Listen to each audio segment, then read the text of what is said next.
ரஜினிகாந்த் வந்து ரொம்ப ரிசர்ச் பண்ணி சிட்டின்னு ஒரு ரோபோட் கண்டுபிடிப்பாங்க. நல்ல விஷயத்துக்காக வந்து அதை கண்டுபிடிச்சிருப்பாங்க. கடைசியாக அந்த மூவியில் என்ன ஆகும்னா ரோபோட்டே வந்து ஹியூமன்ஸ்க்கு அகெயின்ஸ்டாக ஆகிடும், ரஜினிகாந்தே கண்ட்ரோல் பண்ணுற மாதிரி ஆகிடும். அதே மாதிரி மெடிக்கல் ஃபீல்டில் ரொபாட்டிக் சர்ஜரின்னு ஒரு டெக்னாலஜி வந்திருக்கு புதுசாக.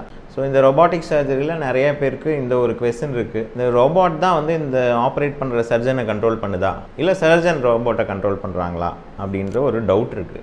நீங்கள் வந்து இந்த வீடியோ கேம்ஸில் இந்த ஜாய்ஸ்டிக் பார்த்துருப்பீங்க, கையில் பிடிச்சி அதில் பண்ணுற மூமெண்ட்டு, அந்த காரை ரைட் சைடில் திருப்பணும்னா ரைட்டில் இங்கே பண்ணுறது, லெஃப்ட் சைடில் பண்ணணும்னா அப்புறம் ஜம்ப் பண்ணுறது. ஸோ இந்த கையில் பண்ணுற மூமெண்ட்ஸ் அங்கே ரிஃப்ளெக்ட் ஆகும். ஸோ அதே மாதிரி வந்து விஆர் கேம்ஸில் அந்த உள்ளாரையே ஒரு இம்மர்சிவ் விஷன் கொடுத்து வீடியோ கேமில் நம்ம விளாட்ற இடத்துக்கே போய் விளாட்ற மாதிரி ஒரு ஃபீல். இந்த மாதிரி டெக்னாலஜியெல்லாம் யூஸ் பண்ணி ஒரு ஹைஃபை மெத்தட் மூலமாக மெடிக்கல் ஃபீல்டில் வந்தது தான் ரொபாட்டிக் சர்ஜரி. சர்ஜன் தான் வந்து ரோபோட்டை கண்ட்ரோல் பண்ணுவாங்க. சர்ஜன் வந்து பேஷண்ட் பக்கத்துலேயே உட்காந்து ஒரு ஜாய்ஸ்டிக், அதாவது கன்சோல்னு சொல்லுவாங்க, அதில் ஆப்ரேட் பண்ணுவாங்க. விரலில் அந்த சென்சார் இருக்கும், அங்கே ஆப்ரேட் பண்ணுற அதே மூமெண்ட் 5 mmனா 5 mm அங்கே டிரான்ஸ்மிட் ஆகும் பேஷண்ட் பாடியில் through a small whole through an instrument.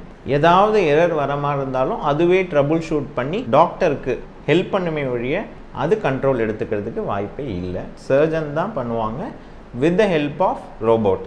அதனால தான் இந்த ஆப்ரேஷன் பேர் ரோபோட் அசிஸ்டட் சர்ஜரி அப்படின்னு சொல்கிறோம்.